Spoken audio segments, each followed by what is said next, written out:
Assalamualaikum warahmatullahi wabarakatuh. A'udzubillahi minasyaitonirrajim. Bismillahirrahmanirrahim. Alhamdulillahirabbil alamin, hamdan yuafi ni'ama wa yukafi mazidah. Wassallallahu ala sayyidina Muhammad wa ala alihi washabihi ajmain, amma ba'du. Yang kami hormati dan kami muliakan Sohibul Bait Kiai Suwadi, Al-Mukarram Kiai Imadin Usman Al-Bantani, para kiai-kiai, wabil khusus Kiai Marzuki Mustamar, juga dari PWI semua sedulur, termasuk ada Gus Jami, ada juga Kanjeng Raden Temenggung Gus Fakih Wiradiningrat, Kanjeng Raden Temenggung Kiai Nur Ihya, juga ada dari Sidogiri Kiai Nur Fuad Hasan, dan lain-lain, ada Gus Ubat juga, Kiai Salam, dan semuanya kami hormati, semuanya kami muliakan, para kiai, para gus, para lora yang nyuwun sewu tidak kami sebut satu persatu untuk tanpa mengurangi rasa hormat. Alhamdulillah wa syukurillah, kami dari Banten ini diundang acara Maulid Nabi. Maka tentunya karena ini Maulid Nabi dan juga haul dari ayahanda Kiai Suwadi, tak kenal maka tak sayang. Jadi kami datang untuk memperkenalkan diri sebagai keluarga besar Kesultanan Banten. Saya menjabat sebagai Ketua Umum Robitoh Babat Kesultanan Banten, di mana Kiai Imadin Usman juga salah satu pembinanya juga. Jadi Kiai Imad ini tokoh kita, beliau juga pembina di Robitoh Babat Kesultanan Banten, juga pengurus LBM PBNU Pusat, dan beliau juga Ketua Komisi Fatwa MUI Provinsi Banten, dan juga Ketua RMI NU. Jadi beliau ini emang ada gelarnya Al-Mujadid zaman ini, ya insya Allah kita doakan semoga beliau selamat sejahtera. Amin. Okay. Nah, untuk Maulid Nabi, Rasulullah bahkan lahirnya juga di hari Senin, makanya pas ini hari Senin. Jadi yang pertama kali memperingati Maulid Nabi ya Rasulullah sendiri, tapi memperingatinya dengan puasa sunnah Senin Kamis. Ya kalau kita karena ini undangan, ini syukuran, meskipun nggak puasa, insya Allah dapat barokahnya Rasulullah. Nah, Rasulullah juga ada hadis-hadis yang kita kaitkan dulu dengan kecintaan sebelum saya memperkenalkan tentang silsilah Kiai Suwadi. Rasulullah ini pernah bersabda, diriwayatkan oleh sahabatnya yang bernama Sayyidina Anas radhiyallahu anhu, bahwasanya beliau pernah menceritakan ada seorang sahabat Nabi yang sempat bertanya kepada Rasulullah, kapan kiamat itu tiba? Nah, Rasulullah tidak menjawab langsung kapannya, tapi menjawabnya, apa yang telah engkau persiapkan menghadapi kiamat tersebut. Nah, sahabat Nabi tersebut yang diriwayatkan oleh Sayyidina Anas, jadi bukan Anasnya langsung ya, itu menyampaikan, aku tidak punya amal yang cukup untuk menghadapinya kecuali dengan kecintaan kepada Allah dan Rasulullah SAW. Kemudian Rasulullah bersabda, engkau akan bersama yang engkau cintai. Nah, kemudian dalam periwayatan hadis tersebut, Sayyidina Anas ini menyampaikan itu merupakan hadis atau kabar yang paling menggembirakan buat sahabat-sahabat Nabi, karena kelak kita, ketika kita meninggal kelak, kita akan dikumpulkan bersama orang-orang yang kita cintai. Jadi kalau kita cinta kepada Allah, cinta kepada Rasulullah, insya Allah moga-moga kelak kita semua akan dikumpulkan bersama beliau. Amin. Dan terutama dengan para kiai-kiai kita, ulama-ulama kita, karena para ulama adalah warasatul anbiya, pewaris para nabi itu adalah al-ulama, bukan yang mengaku-ngaku sebagai habib atau cucu nabi. Jadi ulama lah yang benar-benar sebagai pewaris nabi. Nah, Kiai Imad sudah meneliti bahwasanya para habaib Ba'alawi muasal Yaman ini bukan atau tidak terbukti sebagai keturunan Nabi, baik secara data pustaka, data ilmu nasab, dan juga data ilmu sejarah. Tadi Kiai Marzuki, Kiai Nur Ihya juga sudah menjelaskan. Kalau tadi Kiai Marzuki menyampaikannya kan perbandingannya dengan atau kiasnya itu dengan kayak kakak lawas sama kakak baru. Nah, itu karena berbagai terbukti lewat data.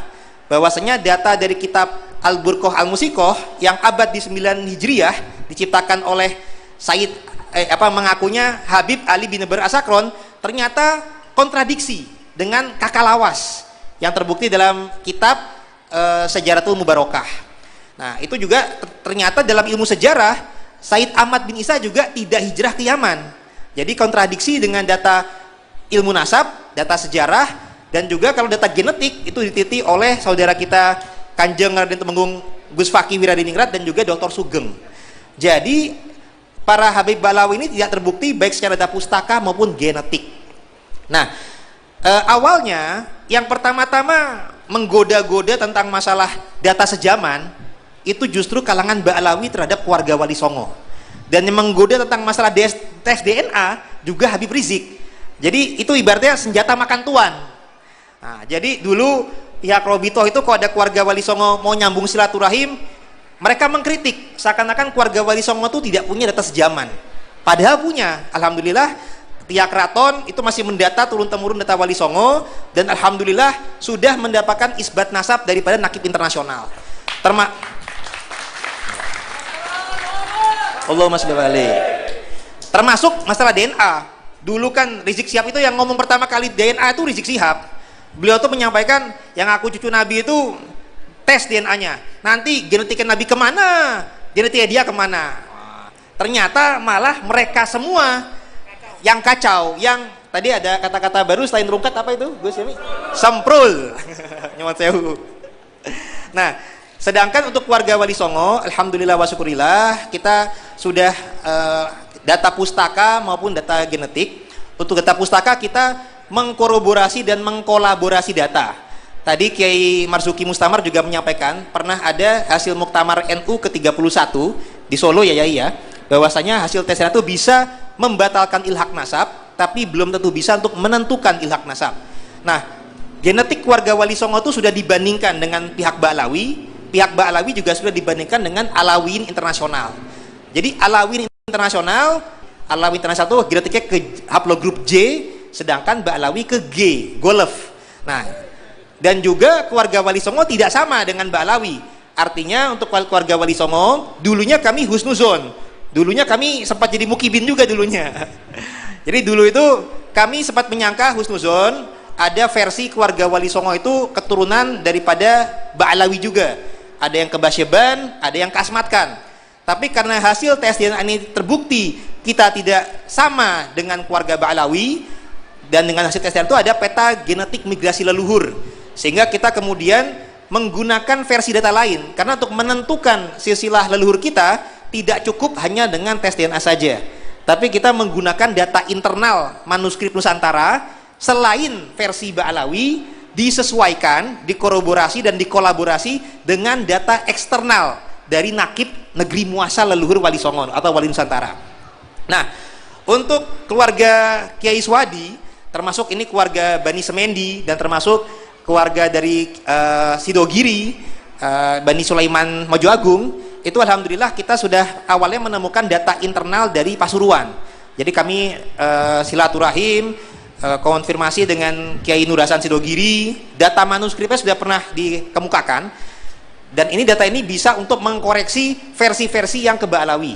Nah, ternyata dalam data manuskrip Pasuruan, manuskrip Bodokaton, itu juga ternyata ditemukan data bahwasanya Mbah Soleh Semendi ternyata bersaudara dengan Sulaiman Mojo Agung, dan bukan anak daripada Abdurrahman Basyeban, tapi anak daripada Abdurrahman Al-Qadiri alias Sunan Gunung Jati yang ketiga.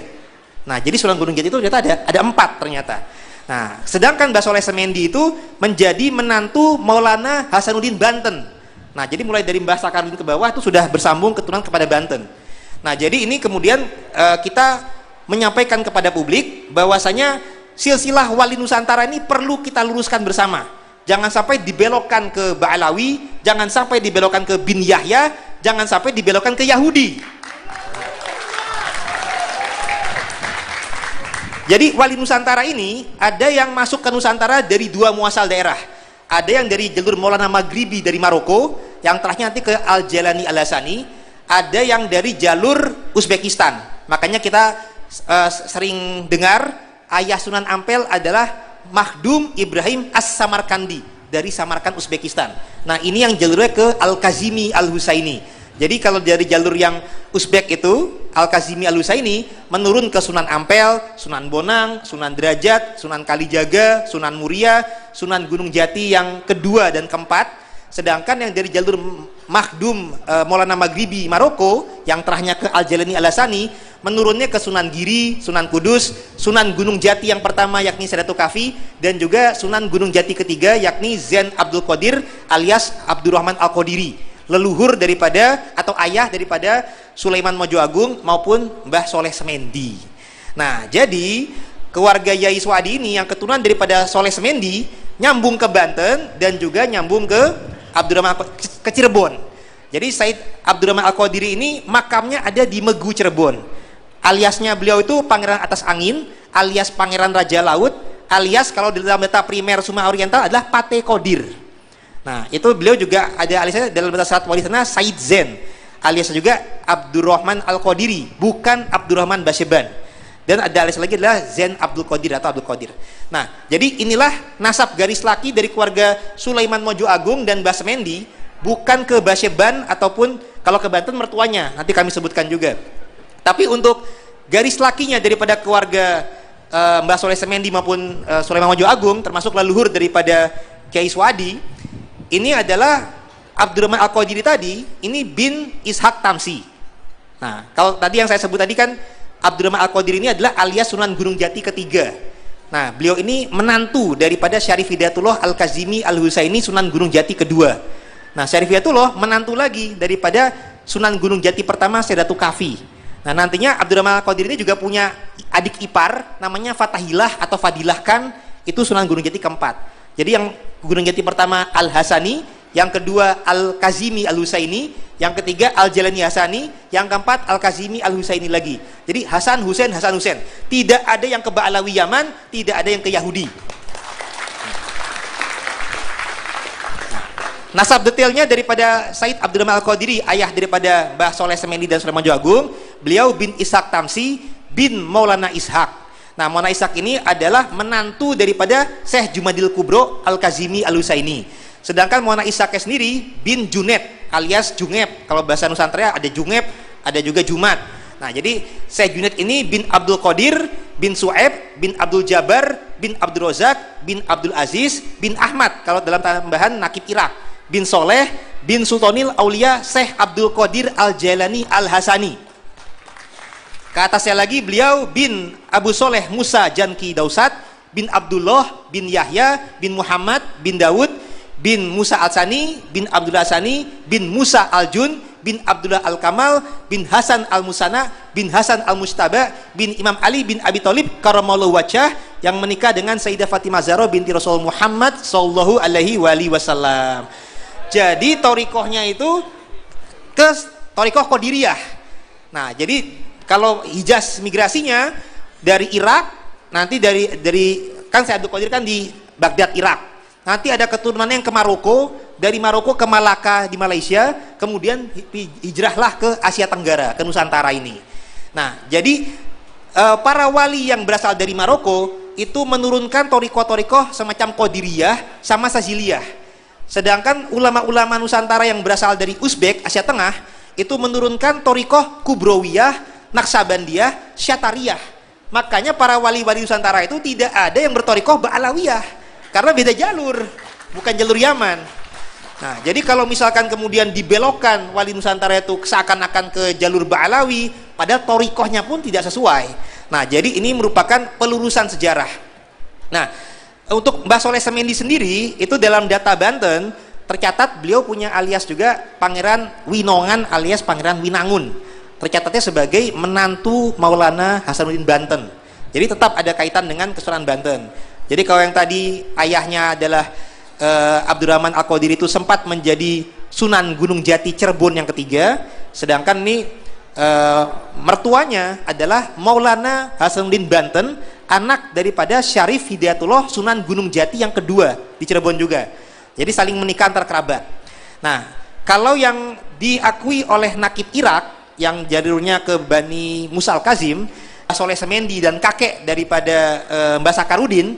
Jadi Maulana Hasanuddin Banten adalah bin Syarif Hidayatullah Sunan Gunung Jati yang kedua, bin Abdullah, bin Ali Nurul Alam, bin Syekh Jumadil Kubro alias Jamuddin Akbar Al-Husaini, bin Syekh Mahmud Dinil Kubro kalau di bahasa Jawanya alias Syekh Mahmud Nasiruddin, Baru kemudian bin Jalaluddin Hussein, bin Ahmad Kabir, bin Hussein Jalaluddin, bin Ali bin Ja'far, bin Muhammad, bin Mahmud, bin Ahmad, bin Abdullah, bin Ali Askori, bin Ja'far Az-Zaki, bin Ali An-Naqi Al-Hadi, bin Imam Muhammad Al-Jawad At-Taqi, bin Imam Ali Arido, bin Imam Musa Al-Kazim.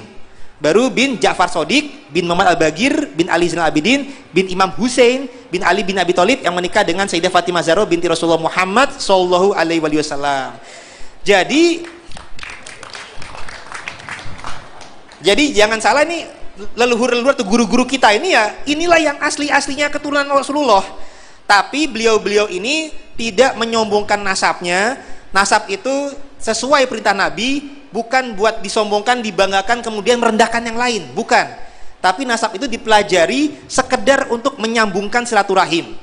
Dan ini dalam hari ini kami ungkapkan, nyuwun sewu, bukan buat sombong dan bangga-banggaan, tapi buat menyambungkan silaturahim antara keluarga Banten, keluarga Cirebon dengan keluarga Pasuruan, supaya diketahui oleh masyarakat untuk kita menyambung silaturahim dan ngalap barokah. Bahwasanya ini bukan buat dibanggakan sebagaimana perlakuan para Habib. Insya Allah Kiai Sodi tidak akan tuh nyuruh cium kaki, sujud kepada manusia. Itu insya Allah enggak gitu. Jadi kalau Kiai-Kiai NU, keluarga Wali Songo mengutamakan silaturahim, nasab digunakan sekedarnya saja, hanya untuk nyambung silaturahim, ngalap barokah, dan juga untuk mengikuti perjuangan leluhur kita. Leluhur kita itu dulu tuh merangkul, berdakwah dengan rahmah, bukan dengan marah-marah. Nah, jadi kalau ada yang mengaku cucu Nabi tapi mengajarkannya marah-marah, mengajarkan caci maki, kebun binatang, yaitu karena memang leluhurnya bukan Rasulullah. Nah, kalau berdasarkan genetik, dalam ilmu nasab itu ada status mat'unun nasab. Jadi nasab itu terputus baik secara biologis maupun secara ilmu nasab karena tidak terbukti. Nah, jadi para Ba'alawi nasabnya ini kan mengakunya ke Alawiyin, tapi hasil genetiknya itu ternyata bukan. Maka pengakuan mereka sebagai keturunan Alawiyin itu terputus secara syar'i, masuknya mat'unun nasab. Nah, kalau secara tes genetik Y-DNA, garis lakinya itu sebenarnya ke Kaukasus. Tapi kenapa saudara-saudara kita ada yang nyebutnya Yahudi? Nah, ini nyuwun sewu kulo izin klarifikasi. Kenapa kita lebih nyebutnya Yahudi dibandingkan Kaukasus? Karena dalam ilmu syar'i Islam, kalau misalkan nasabnya itu nggak jelas, misalkan seorang wanita berzina dengan seorang laki-laki, anak hasil zinahnya ini nasabnya tidak bisa disebutkan kepada suami daripada ibunya, yang suami sah daripada ibunya, juga tidak bisa disambungkan kepada ayah kandung biologisnya karena yang menzinahi. Nah, sehingga bisa dinisbatkannya kepada leluhur garis ibunya. Nah, begitu juga Ba'alawi, leluhur garis ibunya ini sudah diteliti langsung oleh jewisdna.net, pakar-pakar Yahudi. Jadi meskipun haplogrupnya G, tapi garis perempuannya bersambungnya kepada Yahudi, tepatnya kepada Yahudi Khazar. Nah, tapi jangan salah, bukannya kami takfiri. Jadi menyebut Yahudi ini harus bisa dibedakan, bukan hal yang takfiri. Kalau takfiri itu adalah untuk agamanya, karena Yahudi ada Judaism, ada Jewis. Ini Jewis keturunan. Kalau menyebut keturunan Yahudi bukan berarti kita rasis. Istri Nabi sendiri, Safiyah binti Huyai, juga keturunan Yahudi. Kita menyebut beliau keturunan Yahudi bukan karena kita benci, tapi kita ingin meluruskan. Jadi demikian kurang lebihnya dari kami, bukan berarti kami benci. Jadi kami bukan ujaran kebencian, tapi ujaran ataupun mukibin yang ditipu, yang dibodohi, yang didawiri. Kita harus menjaga marwah anak bangsa. Kita ini bangsa yang besar. Bahkan orang-orang Pasuruan dulunya ini adalah keturunan pejuang daripada Untung Suropati. Untung Suropati saja dulunya itu sempat menjadi mukibin VOC Belanda. Tapi ketika beliau menolong istrinya Pangeran Purbaya Banten, beliau menikahi Gusi Kusuma, beliau melihat penjajah itu menzalimi wong Banten. Ketika itu beliau tergerak untuk menjadi pejuang, sehingga sejarah terulang kembali. Sekarang Pasuruan dengan Banten kembali bersilaturahim, kembali bersatu, kembali berjuang bersama-sama melawan penjajahan. Merdeka! Kurang lebihnya mohon dimaafkan. Wallahu muwaffiq ila aqwamit thoriq. Assalamualaikum warahmatullahi wabarakatuh.